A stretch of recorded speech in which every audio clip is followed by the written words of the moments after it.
पिछली बार भी आप लोगों से मैंने यही कहा था डियर स्टूडेंट्स कि सबसे पहले आपने जो गिवन है उसकी आपने फैमिली ऑफ द फंक्शन को रिकॉग्नाइज करना है। अगर आपने ये काम कर लिया तो फिर आपके लिए कोई मुश्किल काम नहीं है। You can develop the graph and you can locate the point. जो गिवन पॉइंट है उसको लोकेट आप कर सकते हैं if you know how to sketch the graph. तो देखिएगा यहाँ पर चैप्टर नंबर 0 का अच्छा खासा लॉजिक यहाँ पर, this is what we have the function. और मैं नहीं समझता कि सेक्शन ए के अंदर कोई भी स्टूडेंट ऐसा होगा जिसको इस फंक्शन का ग्राफ बनाने में प्रॉब्लम होगी। 6x माइनस एक्स स्क्वायर एक पैराबोलिक फंक्शन आपके पास है क्वाड्रेटिक फॉर्म में। इसका हमें वर्टेक्स निकालना अच्छी तरह जानते हैं। वर्टेक्स एक्स निकालने के लिए हम क्या करते हैं, minus B upon minus two b upon two formula हम लगाते हैं। बिल्कुल ठीक। फिर उस x की वैल्यू को फंक्शन में पुट करके y की वैल्यू निकालते हैं। तो जो x और y आता है वो हमारा वर्टेक्स होता है। उस वर्टेक्स के अंदर हम फिर देखते हैं कि जो हमारे पास क्वाड्रेटिक टर्म है उसका कोफिशिएंट पॉजिटिव है या नेगेटिव है। तो यहाँ हमारे पास जो क्वाड्रेटिक टर्म है उसका जो कोफिशिएंट है दैट इज -1। देखिएगा, इसको जरा गौर करना एग्जाम में भी। देखें ये लीनियर टर्म के बाद लिखा हुआ है, तो कभी कभार स्टूडेंट जो है ना थोड़ा सा जल्दबाजी में यहाँ पर अगर आपने पॉजिटिव कोफिशिएंट ले लिया तो पूरा आपका सोल्यूशन गलत हो जाएगा। तो डियर स्टूडेंट्स यहाँ पर ये गौर कीजिए कि ये जो आपके पास क्वाड्रेटिक टर्म है इसका जो कोफिशिएंट है दैट इज -1। नेगेटिव। तो जब आपका कोफिशिएंट माइनस होता है तो आपको मालूम है कि जो पैराबोला होता है उसका अप्रोच किस तरह से होगी। क्या होगी बेटा? अप डाउन होगा सर। मुंह नीचे होगा सर उसका। Very very good, downward open होगा। एक्सेलेंट। जब आपने ये ग्राफ बना लिया तो फिर देखिएगा ये जो पॉइंट पी आपके पास गिवन है इस पॉइंट पी को लोकेट करना आपके लिए कोई बड़ी बात नहीं है। हमें मालूम है कि कल की पिछली क्लास में यानी हमने आपको बता दिया था कि ये जो पॉइंट होता है बेसिकली हमारे पास ये जो कोऑर्डिनेट एक्सिस है एक्स एक्स और वाई को रिप्रेजेंट यानी रियल एंड इमेजिनरी को डिफाइन करता है। तो जो पहला पॉइंट होगा वो हमारा एक्स नॉट होगा यानी इनिशियल पॉइंट होगा, या x1 होगा, या दूसरा पॉइंट होगा हमारा y होगा यानी सेकंड पॉइंट होगा। x नॉट हो सकता है, x1 हो सकता है, किसी भी मैथमेटिकल नोटेशन में हो सकती है। हमें ये मालूम होना चाहिए this is the first point, हमें ये मालूम होना चाहिए, दैट्स इट। तो देखिए डियर स्टूडेंट्स, इसका मतलब ये हुआ कि हमारे पास यहाँ पर जो डोमेन जो हमारे पास मौजूद है, the first point for domain यानी जिसको मैं कहता हूँ कि इंडिपेंडेंट वेरिएबल यानी x, वो मेरे पास है 2। और डियर स्टूडेंट्स देखिएगा यहाँ पर एक इंपॉर्टेंट चीज, जो y की वैल्यू है वो हमें थोड़ी सी यहाँ पर हिडन है, f(2) लिखा रहा है। f(2) का मतलब 8 आएगी जो सर। गिवन फंक्शन है वहां पर हमें x या 2 पुट करना है। तो जरा मुझे बता दीजिए f(2) का क्या आंसर होना चाहिए? 80 आ रहा है sir. 8 sir. Excellent, very very good. तो ये देखिएगा ये f(2) की जगह हम नेक्स्ट स्टेप में 8 लिख सकते हैं। तो यहाँ पर y की वैल्यू थोड़ी सी हिडन है, तो इस हिडन वैल्यू को आप एक्सप्लोर कर सकते हैं by using this technique. f(2) means जहां जहां फंक्शन है वहां पर आपने x की जगह पर 2 पुट करेंगे, we will get the answer 8। तो ये देखिए डियर स्टूडेंट्स, हमारे पास x नॉट आ गया 2 और y नॉट हमारे पास आ गया 8। तो बड़ी आसानी से इन पॉइंट्स को हम उस डाउनवर्ड ओपन पैराबोलिक ग्राफ के अंदर एग्जिबिट कर सकते हैं, वहां पर लोकेट कर सकते हैं। यहां तक बात पहुंची? जी सर। ठीक है सर। अब पार्ट पार्ट ए के अंदर आपसे क्या पूछा जा रहा है, स्टेटमेंट को समझ लीजिएगा, बाकी सॉल्यूशन कुछ भी नहीं है, आप लोग खुद भी कर सकते हैं। क्या कह रहे स्टेटमेंट में, find the slope of the सीकेंड lines. Dear students यहाँ पर देखिएगा, find the slope of the सीकेंड lines. ये देखें यहाँ पर ये लाइन क्या की, ये प्लूरल फॉर्म है। इसका मतलब है सेकेंड लाइन यहाँ पर एक नहीं बनेगी बल्कि दो बनेगी। वो किस तरह से बनेंगी दो, हमें क्या मालूम करना है, सेकेंड लाइन का स्लोप। ये फार्मूला हम पहले लिख चुके हैं, सेकेंड लाइन का स्लोप का फार्मूला क्या होता है। आप the graph y equal to f of x का मतलब होता है गिवन फंक्शन, क्योंकि हमारे पास जो गिवन फंक्शन है that is y equal to f of x. तो ये हमारे पास गिवन फंक्शन है that is 6x minus x square. ठीक है जी। Determined by point P। अब देखिए जो रेफरेंस पॉइंट है वो हमारे पास पॉइंट P है, जो हमारे पास गिवन है, जो हमने अभी कैलकुलेट किया 2,8। ये P का मतलब होता है गिवन पॉइंट P। एंड अब इससे आगे अच्छी तरह पढ़िएगा, पॉइंट्स, ये देखिएगा यहाँ पर एक बार फिर कह रहा है पॉइंट्स यानी प्लूरल फॉर्म यानी दो या दो से ज्यादा, on the graph at x equal to 3 यानी these are the points when x equal to 3 and when x equal to 1.5। तो डियर स्टूडेंट्स अब मुझे जरा बताएं कि x की मेरे पास दो वैल्यूज हैं, x इक्वल टू 3 और x इक्वल टू 1.5, और इसको स्टेटमेंट में ये कह रहा है पॉइंट्स। तो इसको पॉइंट्स कैलकुलेट करने के लिए मुझे क्या करना पड़ेगा, जरा मुझे बता दीजिए। शाबाश सर सर इसकी y सर की हम वैल्यू x से x की निकालनी वैल्यू पड़ेगी। को y उसमें फंक्शन में डालेंगे, जो y की वैल्यू एक्सेलेंट, आएगी वो कोऑर्डिनेट्स बन जाएंगे इसके, और जो वेरी p वेरी वाला है गुड, उस डाल लेंगे उसकी मदद से। शाबाश, वेरी वेरी गुड। अब ये बातों को मैं रिकॉल करता हूं तमाम स्टूडेंट्स के लिए, सुन लीजिएगा। तो देखिएगा हमारे पास बेसिकली x की दो वैल्यूज हैं, x इक्वल टू 3। इस वैल्यू को मैं गिवन फंक्शन में पुट करूंगा तो इसके अगेंस्ट मेरे पास y की एक वैल्यू आ जाएगी। तो x, y मेरे पास एक और पॉइंट आ जाएगा p के अलावा, उसको हम सपोज करेंगे एक q पॉइंट देंगे। इसके अलावा मेरे पास x की एक और वैल्यू है, इसको भी मैं फंक्शन में पुट करूंगा, we will get another y। तो ये जो अनदर y होगा ये हमारे पास इस x के लिए हमारे पास एक और पॉइंट होगा, उसको हम r पॉइंट देते हैं या q प्राइम नाम देते हैं। तो डियर स्टूडेंट इस तरह से देखिएगा, ये जो x की दो वैल्यूज सर, है एक इससे बात हमारे पूछनी पास 2 पॉइंट्स आएंगे। जी बेटा पूछिए। सर, इसमें दो स्लोप्स निकालेंगे हम लोग और ये नीचे 2 पॉइंट होंगे, तो जो गिवन पॉइंट है उससे दोनों को एक एक दफा कंपेयर करके स्लोप निकाल लेंगे फॉर्मूले से। यस 100%, इसीलिए मैंने कहा this point P is the reference point. ठीक है बेटा, बिल्कुल सही कह रहे हैं आप। Okay sir. ठीक है, क्योंकि देखें ये क्या कह रहा है, ये जो फंक्शन है, ये देखिए यहां से स्टेटमेंट पढ़े जहां पर मैं अंडरलाइन कर रहा हूं, देखें द फंक्शन डिटरमाइंड बाय, यानी ये जो फंक्शन है इसको ये डिटरमाइन यानी इसकी जो वैल्यू को एग्जिबिट करेगा वो रेफरेंस पॉइंट हमारे पास क्या है, डिटरमाइंड बाय पी कह रहा है। देखें ये देखें P means the given point, इसका मतलब है जो गिवन पॉइंट पी है वो इन दोनों पॉइंट्स के लिए रेफरेंस पॉइंट होगा। यानी x इक्वल टू 3 पॉइंट के लिए भी हमारे पास ये p से हम मीट करवाएंगे तो एक हमारे पास स्लोप आ जाएगा, और x इक्वल टू 1.5 के लिए इसका रेफरेंस पॉइंट p होगा। तो इस तरह से हमारे पास दो सीकेंड लाइंस बनेंगी और दोनों का हमें स्लोप कैलकुलेट करना है। इसीलिए स्टेटमेंट में ये कह रहा है लाइंस, LINES लाइंस, और इसी तरह नीचे कह रहा है पॉइंट्स। तो ये थोड़ा स्टेटमेंट के अंदर हमें गौर करना है कि लाइंस का मतलब है 2 या 2 से ज्यादा होंगी। तो जो हमारे पास 2 लाइन होंगी वो x इक्वल टू 3 और p के लिए एक हमारे पास सेकेंड लाइन होगी, दूसरी के लिए होगी। इस तरह से 2 लाइन होंगी, दोनों लाइनों का हमने स्लोप कैलकुलेट करना है। स्टेटमेंट समझ में आ गई यहाँ तक? तो हम देखते हैं अब statement number B. Statement number B तो बहुत सिंपल है, इसके हम पीछे 5 क्वेश्चंस कर चुके हैं। कह रहा है find the slope of the graph, यानी आपने क्या करना है, ग्राफ का स्लोप आपने क्या करना है, फाइंड करना है पॉइंट पी पर, यानी टेंजेंट जो आपके पास लाइन है पॉइंट पी पर, उसका आपने स्लोप कैलकुलेट करना है, वहीं आपके पास ग्राफ का स्लोप होगा। ये काम हम पहले कर चुके हैं। जो ए पार्ट है उसको हम अभी डिस्कस कर लेते हैं और दोनों को डिस्कस कर लेते हैं बेसिकली। अब इसको हम सोल्यूशन जरा ग्राफिकल फॉर्म में पूरा तरतीब, स्टेटमेंट के अंदर कोई प्रॉब्लम है तो पूछ लीजिए बेटा। नहीं आगे बढ़े जल्दी से। Yes sir. ओके, तो डियर स्टूडेंट्स देखिए अब हम इसका सोल्यूशन की तरफ आते हैं। तो आप मेरे साथ साथ आप लोग जल्दी जल्दी से सोल्यूशन बना लीजिए। तो सबसे पहले आप लोगों को, जैसे कि मैं हमेशा से हिदायत करता रहता हूं कि आप सबसे पहले आप अपना जो डेटा गिवन है, जो आपके पास अवेलेबल डेटा है, उसको एक बार मेंशन करें। तो हम लिखेंगे गिवन फंक्शन इज, ये वर्डिंग आप लिखिएगा, गिवन फंक्शन मेरे पास है dear students y is equal to, इसको मैं लिख देता हूँ f of x is equal to, and that is equal to 6x minus x square minus x square. ये मेरे पास गिवन फंक्शन है, और इस गिवन फंक्शन के लिए डियर स्टूडेंट्स मेरे पास जो पॉइंट पी गिवन है that is given 2, F of 2। और डियर स्टूडेंट्स एफ ऑफ 2 अभी हमने पीछे स्टेटमेंट में आप लोगों ने मुझे खुद बता दिया, आ जाएगा। एफ ऑफ 2 की वैल्यू क्या आ गई बेटा, 8 है सर।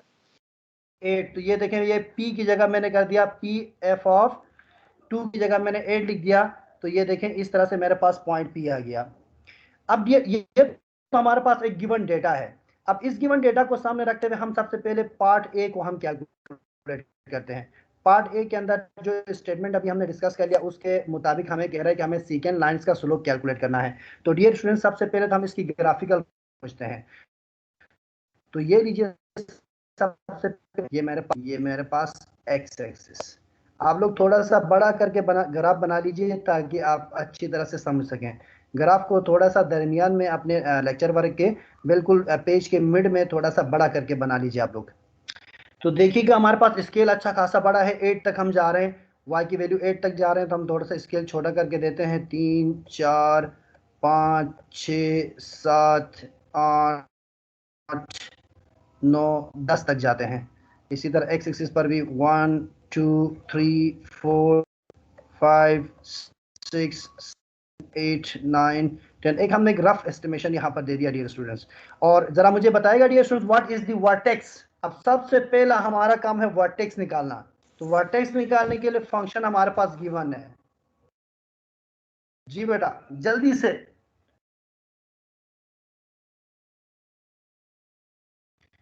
फार्मूला सबको याद है, x equal to minus B upon 2 है। मुझे x की वैल्यू बताइए जरा। सर -3 आ रहा है। -3 कंफर्म है? Yes sir, -6 upon sorry. Minus B upon two A formula होता है। +3 होगा सर, +3 +3 आ रहा है, बिल्कुल ठीक है। माइनस बी का मतलब होगा हमारे पास ये -6 और डिवाइडेड बाई 2 इंटू ए का मतलब होगा -1। तो ये देखें, ये जो कोफिशिएंट है ना, इसको आपने जरा गौर करना है। ये -1 है तो -1 पूरा लिखना है। तो ये देखें, x की वैल्यू मेरे पास आ गई डियर स्टूडेंट्स 3। अब इस x की वैल्यू को फंक्शन में पुट करेंगे तो आपके पास y आ जाएगा। जी बेटा पुट कीजिए जरा। 9 ये हो जाए 18 माइनस 9। Very very good. तो डियर स्टूडेंट, इसी तरह से हमारे पास बड़ी आसानी से इसका वर्टेक्स आ गया, यानी x, y। ये काम आप शो भी कर सकते हैं एग्जाम में, शो ना भी करेंगे कोई इशू नहीं है। तो x, y जो वर्टेक्स हमारे पास आ गया दैट इज 3, 9।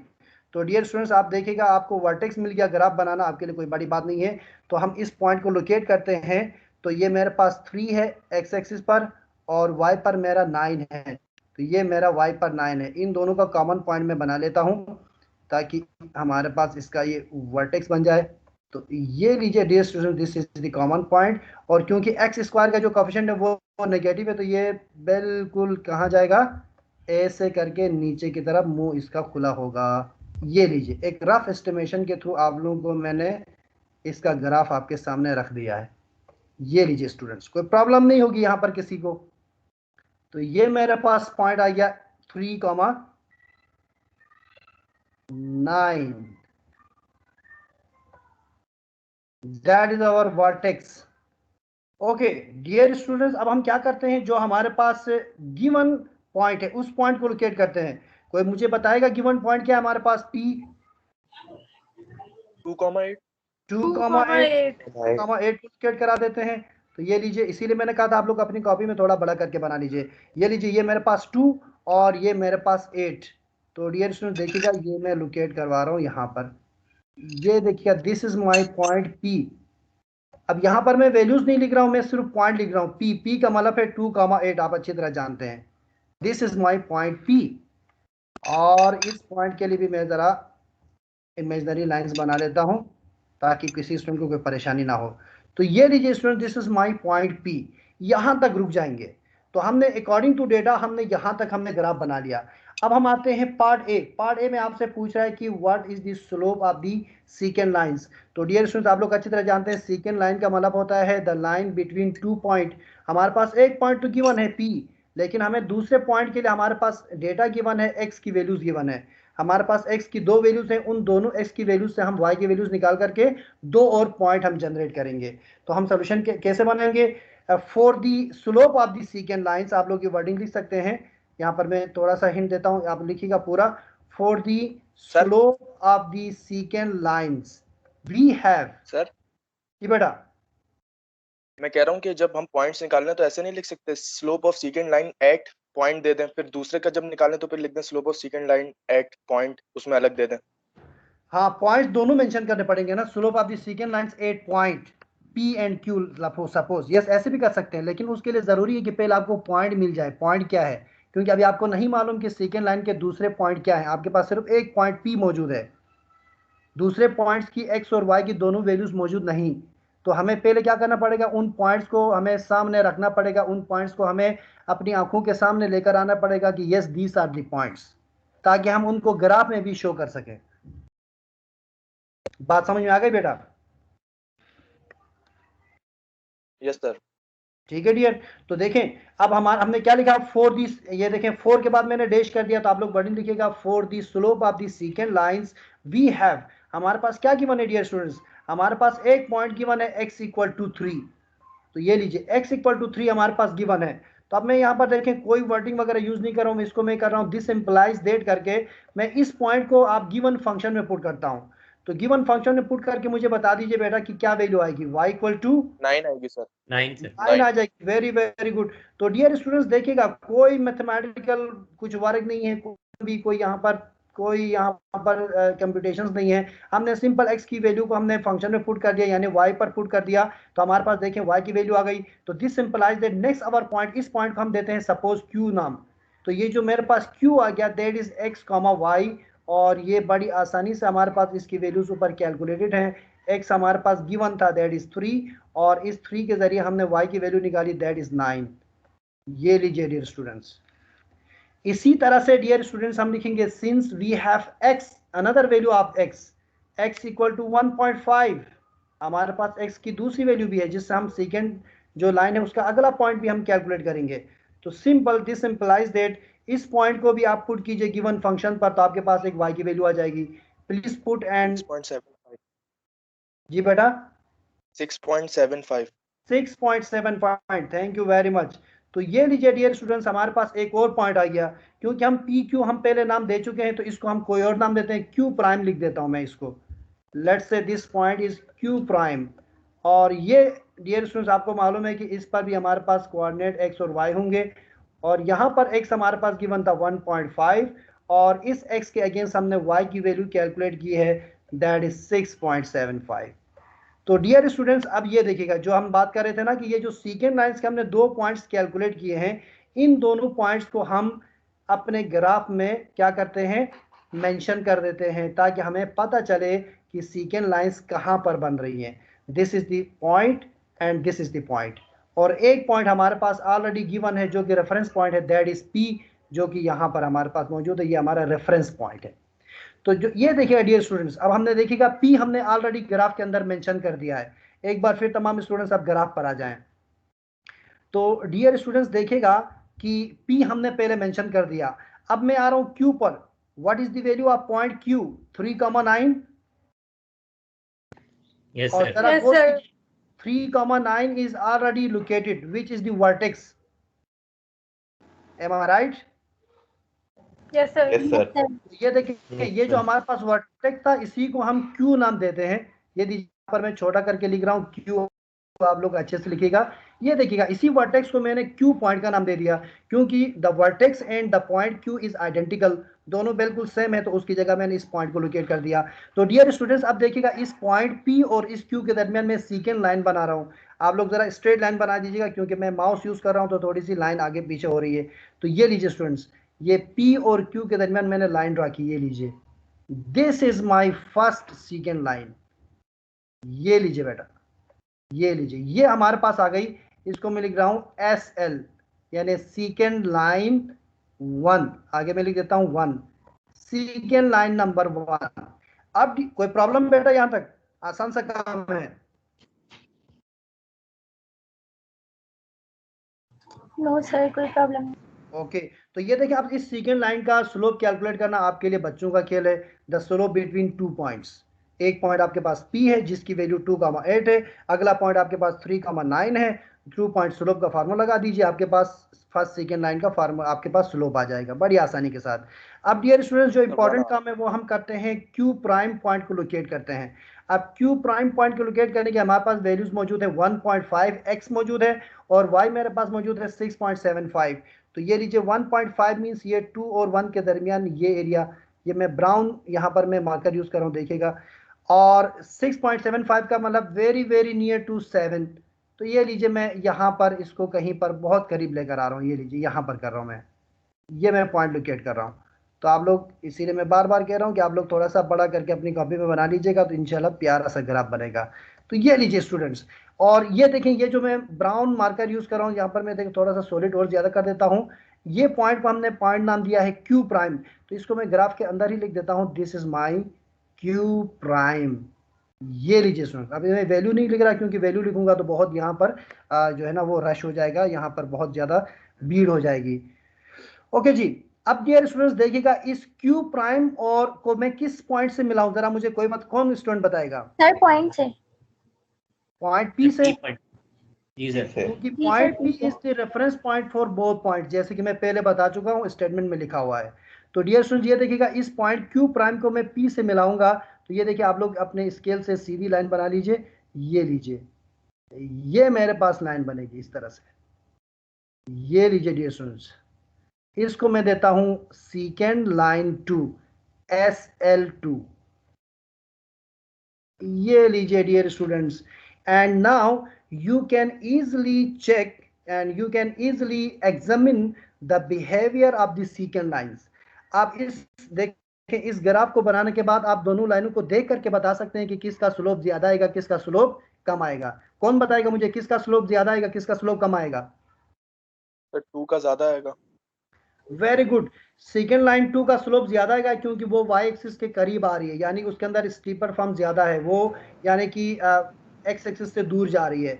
तो जो जो एक्स एक्सिस के दूर जाएगी वो आपके पास स्लोप बढ़ता जाता है, और जो जो आप एक्सिस के करीब आते हैं आपका स्लोप क्या होता है, डिक्रीज होता जा रहा है। एक्सेलेंट। तो देखें इस बिहेवियर से आप खुद बता सकते हैं।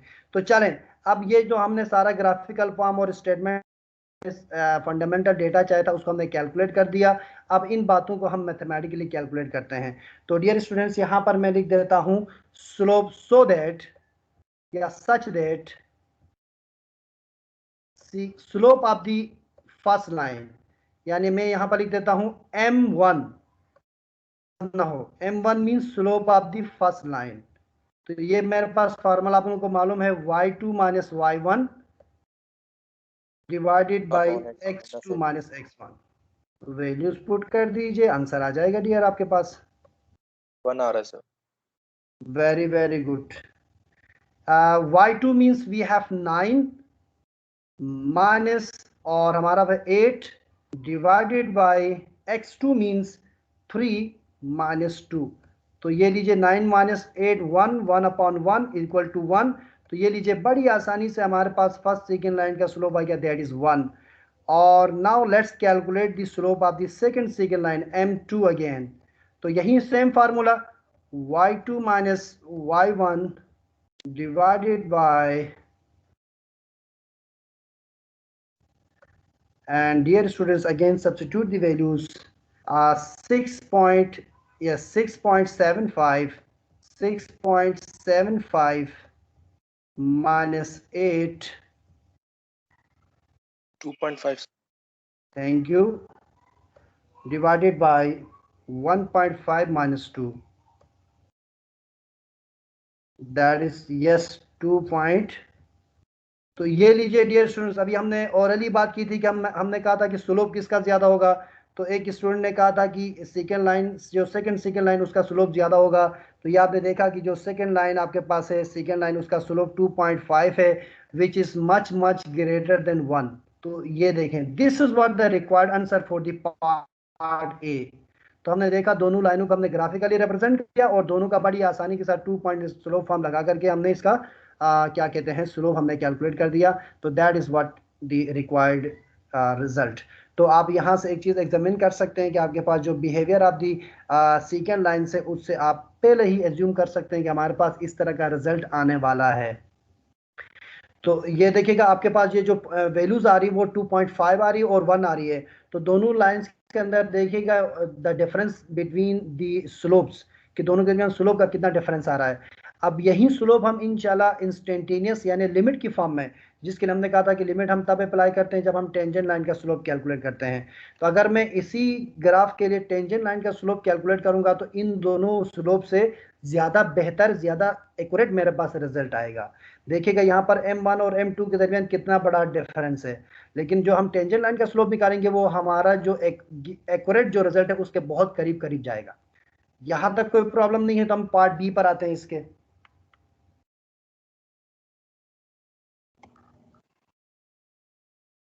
कोई प्रॉब्लम नहीं है सर।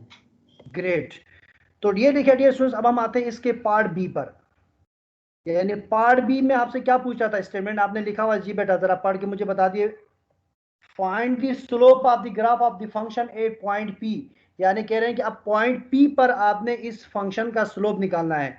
सिंपल कहना क्या चाह रही है, दोबारा पीछे आता हूं, जरा देखिएगा तमाम स्टूडेंट्स, ग्राफ पर देखिए। इस पॉइंट पी पर कह रहे हैं कि इस फंक्शन का आप ग्राफ निकालिए, स्लोप निकालिए, सॉरी, इसका मतलब ये हमें टेंजेंट लाइन का स्लोप मांग रहा है सिंपल। तो इस पॉइंट पी पर हम एक टेंजेंट लाइन बना लेंगे।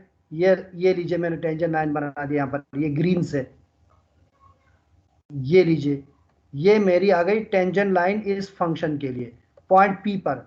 अब हमें इस टेंजेंट लाइन का जो है ना स्लोप कैलकुलेट करना है। तो इसका मतलब ये हुआ कि जो हमारे पास अब इस टेंजेंट लाइन का स्लोप कैलकुलेट करेंगे वो इस m1 और m2 से ज्यादा अच्छा रिजल्ट देगा। अब हम देखेंगे कि वो किसके करीब ज्यादा जाता है, m1 के ज्यादा करीब जाता है या m2 के करीब ज्यादा जाता है। चलें लेट्स चेक। ओके, तो डियर स्टूडेंट्स, इसके लिए तो आप लोगों को मालूम है कि हम क्या फार्मूला यूज करते हैं, slope of the tangent line at point P, यानी mt slope of the tangent line, यहाँ पर आप वर्डिंग लिख सकते हैं slope of the tangent line at point P will be, तो इस तरह से आप वर्डिंग लिख सकते हैं। तो यहाँ पर मैं वर्डिंग नहीं लिख रहा, मैं डायरेक्ट लिख रहा हूँ empty slope of the tangent line will be limit, आप लोगों को मालूम है हम लिमिट अप्लाई करते हैं, x approaches to x naught, वही fundamental formula f of x minus f of x naught divided by x minus x naught. तो डियर स्टूडेंट्स हमारे पास x नॉट गिवन है और f ऑफ x नॉट भी मौजूद है। लिमिट कौन बताएगा what is the value of x naught? Sir 2। जी, thank you very much. f of x, क्या what is the value of f of x? 8 sir 6x minus x square. Thank you very much. ये देखिए f of x की लिए इसकी value लिख दिया मैंने, ये फार्मूले का minus f of x not की वैल्यू कौन बताएगा बच्चों? 8 है सर। थैंक इसकी 8 यू है। Very eight. Much, thank you very very much, great. x minus x not that is 2, simple is that. तो इसको हम थोड़ा सा इसकी इंसानों वाली शक्ल बना लेते हैं। इंसानों वाली शक्ल मतलब ये कि इस पर हम थोड़ी सी इसकी फॉर्मेशन को चेंज कर देते हैं ताकि हमें लगे कि यार ये इसकी फॉर्मेशन है। ये लीजिए plus 6x and the constant divided by x minus 2। जी dear students, please everyone apply the limit, what should be the answer? जल्दी जल्दी स्पीड से। अनडिफाइंड होगा सर।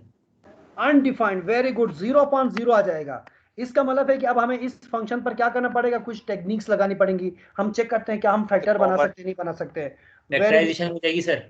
बिल्कुल ठीक है, वेरी गुड। तो ये चीज आपने तो मेंशन लाजमी करना है डियर स्टूडेंट्स, मैं आप लोगों को बार बार कह रहा हूँ कि ये चीज आप लोगों ने लाजमी मेंशन करना है कि आप ये जो फैक्टराइजेशन कर रहे हैं ये क्यों कर रहे हैं। तो एक बार मैंने इसको मेंशन कर दिया कि यहाँ पर मेरा जो फंक्शन है उसकी लिमिट एग्जिस्ट नहीं कर पा रही है क्योंकि ये मेरे पास 0.0 आ रहा है।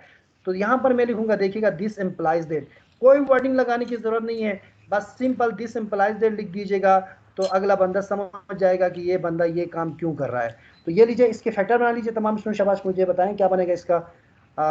लिमिट x अप्रोचेस टू 2 और 6 है तो ये मेरे पास होना चाहिए माइनस एक्स स्क्वायर और ये प्लस हो जाएगा माइनस एक्स स्क्वायर और ये होगा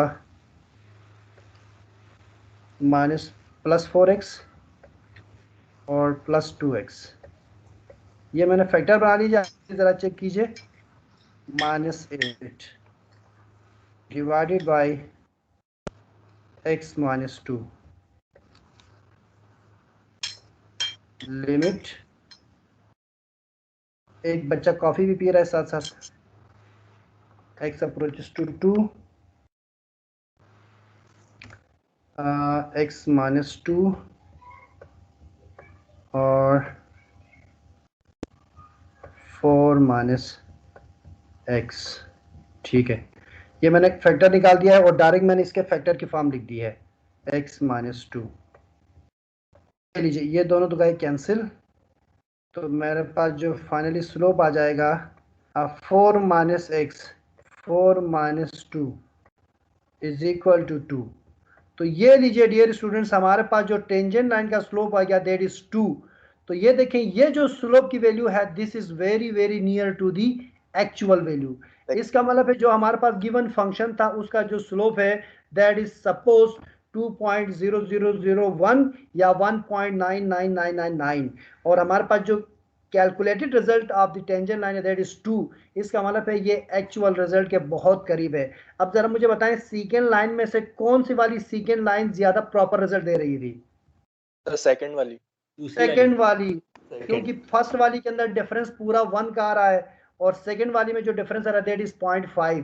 तो इसीलिए देखिए डियर स्टूडेंट्स, मैं पहले से आप लोगों को ये चीज बता रहा था कि जब हम लिमिट अप्लाई करते हैं तो हमारे पास जो रिजल्ट आता है वो एक्चुअल वैल्यू के करीब तर आता है, एरर कम से कम हो जाती हैं। तो यहाँ पर ये देखें, आपने डेमोस्ट्रेट भी करके देखा, आपने चेक करके भी देख लिया कि दो ही लाइनें थी, दोनों के लिए दो दो पॉइंट थे, स्लोप में बड़ा डिफरेंस है, लेकिन जो हमने जो हमने टेंजेंट लाइन के लिए स्लोप कैलकुलेट किया है वो हमारे पास आ रहा है 2। तो सेकेंड लाइन के स्लोप से देखें टेंजेंट लाइन का जो स्लोप है that is much much accurate. तो इसीलिए हम कहते हैं कि जब हम लिमिट अप्लाई करें तो हमारे पास जो रिजल्ट आता है वो इंस्टेंटेनियस रिजल्ट होता है, वो मच मच रिफाइंड रिजल्ट होता है। तो that is what the required result for the part B. ये लीजिए टेंजेंट लाइन का स्लोप हमने कैलकुलेट किया, यही आपसे मांगा था। लेकिन डियर स्टूडेंट जरा गौर